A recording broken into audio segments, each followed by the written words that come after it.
ngeen jëf mbokki internetu BP Actu maa ngi leen di nuyu. loo xam ne ay mesures correctives la yu jëm ci finance publique. Mesdames et messieurs, bonsoir. ma xam ne di fii la jóge li nga muti fii na fii. Je suis Love GRL, votre médecin.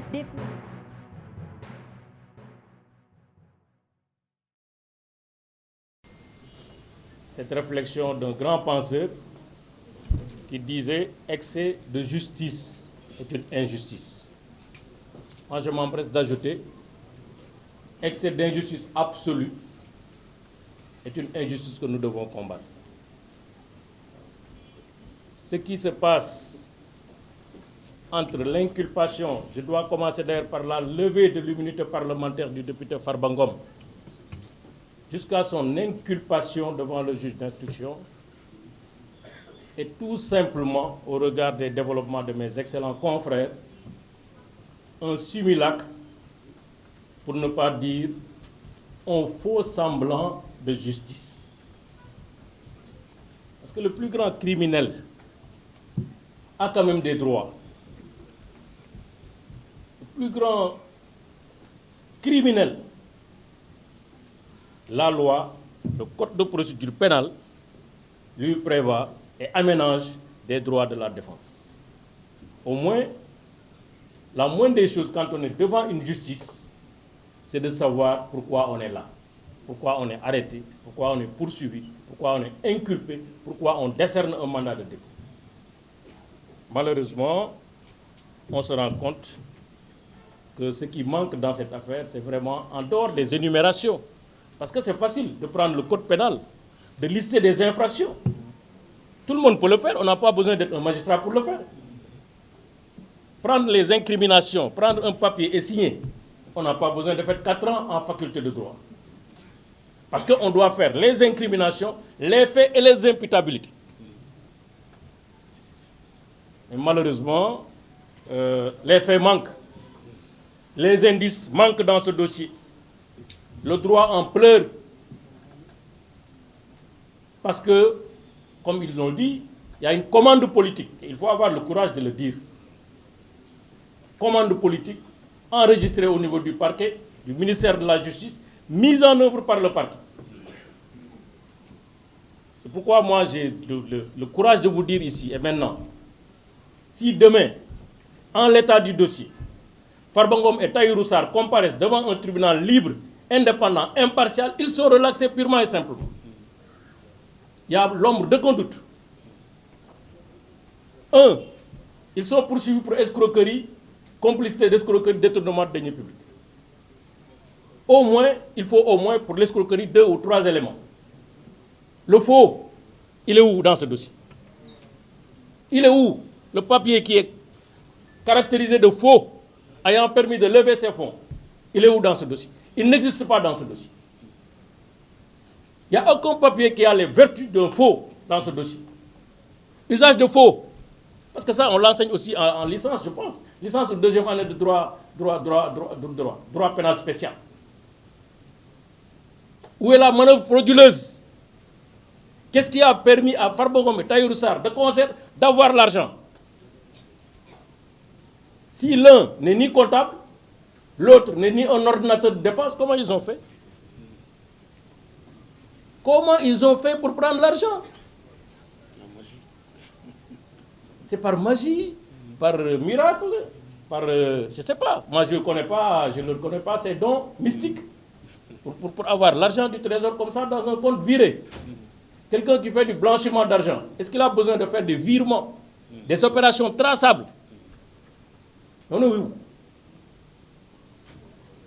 Donc, rappelons-nous, à la suite de mes confrères, qu'ils sont poursuivis pour escroquerie sur deniers publics. Deniers publics, c'est l'argent de l'État. Le banquier de l'État, il s'appelle Trésor. Les règles, notamment le règlement sur la comptabilité publique, dit que pour sortir l'argent de l'État, il faut d'abord 2 administrations différentes, avec des statuts différents. L'une prend en charge la phase administrative, parce qu'il y a 2 phases dans la dépense publique, dans la chaîne de dépenses.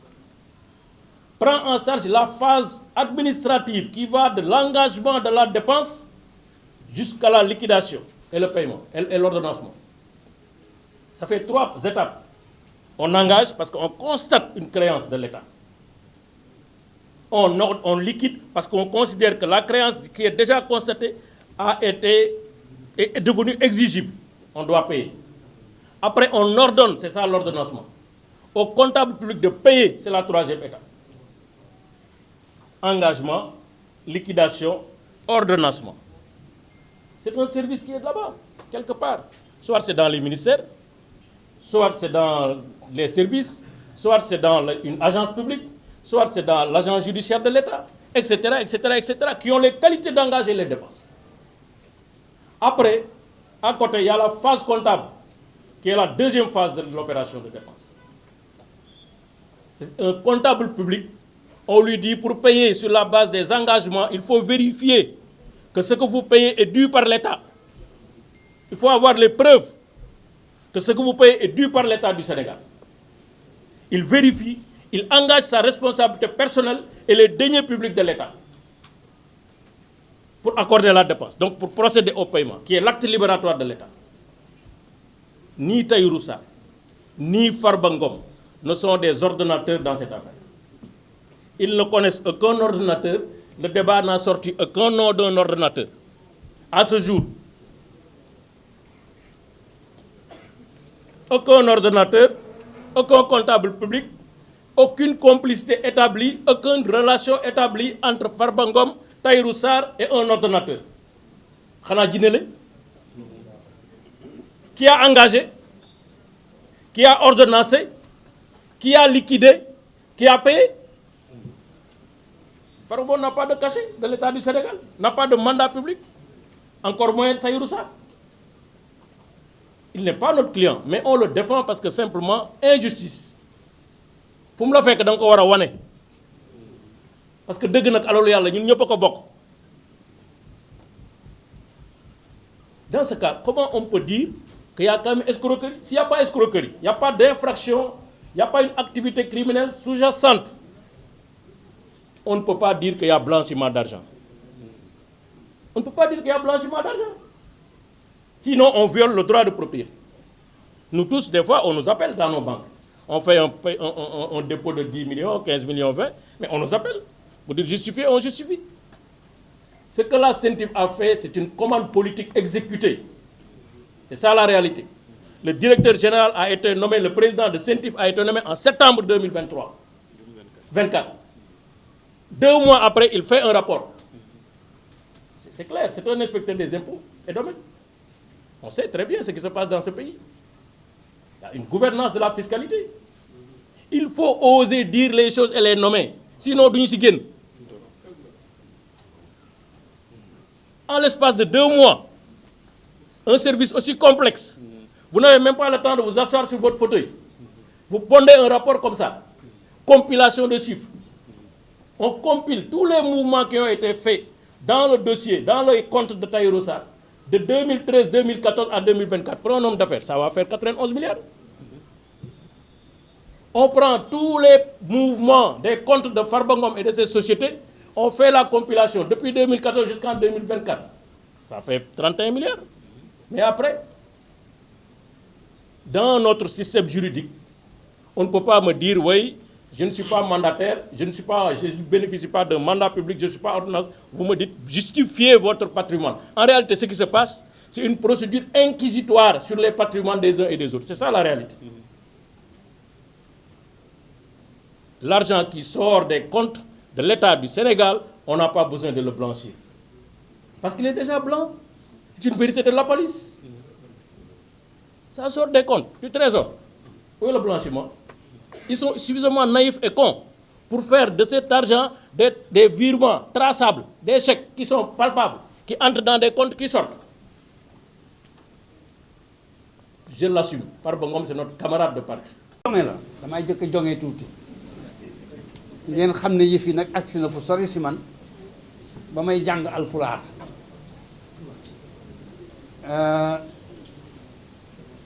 Alaaji Amadou Sall mi wax na lépp waxaat na lépp ma yokkal ko rek ne ci téeméeri at yi mu wax am naa ci juróom fukk ak ñaar yu jeex jëm ci ñett 53 ans may layoo di plaider di gis di def sañu may def damay leeral rek ne man Doudou Ndoye amu fi benn avocat bu toog fii ma bokk ak moom parti politique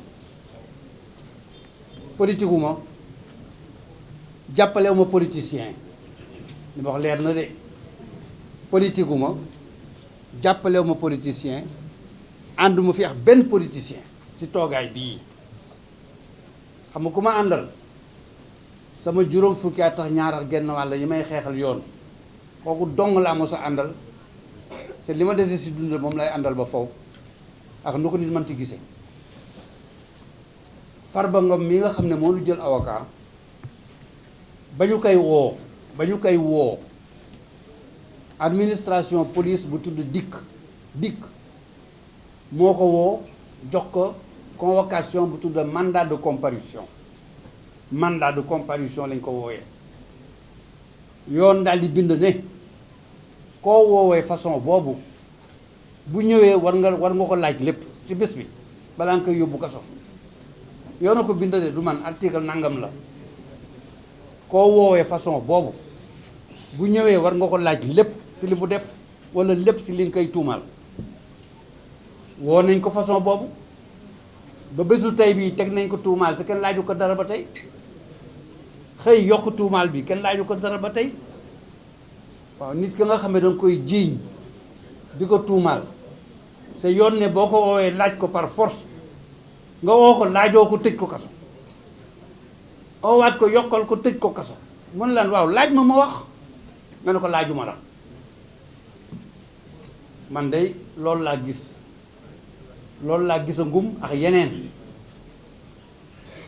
loolu nag dafay loo xam ne lu doy waar la ndaxte Sénégal ñépp nee nañu démocratie la man tam loolu laa wax démocratie politique mooy may kenn ku nekk mu wote fal ku ko neex loolooy démocratie politique wante Sénégal du état de droit ku ko waxoo dëgg juróom fukki at a ngi nii may xeex droit li ko xeexal ku mu doon nag am na koo xam ne tey moo yor réew mi xeexal naa ko droit am c'est mosuma ànd ak moom kenn gis moom bokk ma ànd ak moom c'est bañ koy xeex maa ngi xeex ci télévision yi di wane ne lañ ko def daganul waxatuma ak tey dama ne réew mi lay waxal ak àddina bi lii ñu def tey ki nga xam ne mooy Farba Ngom te dénk ma boppam comme ni ma ñeneen daan dénk seen bopp daganul du noonu awul yoon neewu ma moo def neewu ma deful neewu ma moo def neewu ma deful xamaguma ku def xamaguma lu ñu def waaw nit danga koy jàpp dugal ko ci kaso yàq àddinaam yàq njabootam bëgg ci yokk sax njabootam bëgg a yokk njabootam ci kaso googu c'est ba tey jii neew ko yaa def lii moom laa la teg maa ngi koy wone kon ngeen gars yi préparé leen seen i mantox seen i mbàncax seen i basan maa la wax loolu na Sénégal yëpp préparé seen i mantox seen i basan ak ku manti falu nag bu Sénégal di demee noonu ku fi manti falu dina am lu mu def keneen te loolu nag waruñu koo nangu man day nanguwuma ko sama àddina yëpp loolu lay xeex neewuma moo def neewuma deful dama ne kuy tuumaal nit yaa ko war a wane dama ne kuy tuumaal nit wane ko boo ko wanee def li nga war a def wante wane woo dara laajoo dara waxoo dara nit ki am na alal tëj naa ko ngir am na alal gaa yi ba ñu yàgg ñàkk alal ñun ñëpp dëgg am alal moom léegi nit daf ko war a ragal ku jël alal joo warul jël nag dañ naan waroo ko jël nii nga ko jëlee daganul nii awul yoon nii di la ko waneen teex yow ba mu wóor ne ba sa diggo xol nga xam ne jàpp nañ la sa alal ji foo ko jëlee picc tëj ñetti weer jeex na man day loolu laa gis politique gu ma ànduma ak moom ci politique mu leer nañ ànduma ak ku mu doon fii ci politique parce que politique gu ma yoonay sama politique droit mooy sama politique mooy fu nu tegee yoon ma gëstu ko ba seet lu dagan ak lu daganul loolooy sama politique ñaan naa yàlla des si ba faw ak ku mu doon nag mu jëriñoo ko wante dama bëgg ngeen xam ne waxtu bii nu toll ña jàpp Farba Ngom newuñu si yoon ñoom ñooy tooñ yoon waaw ñoom ñooy tooñ yoon loolu rek laa bëgg man wax ci sama intervention mooy li ma gëm mooy li ma gis mooy li may défendre je vous remercie pare naa ci jërëjëf. waaw maintenant on passe la parole à Babacar.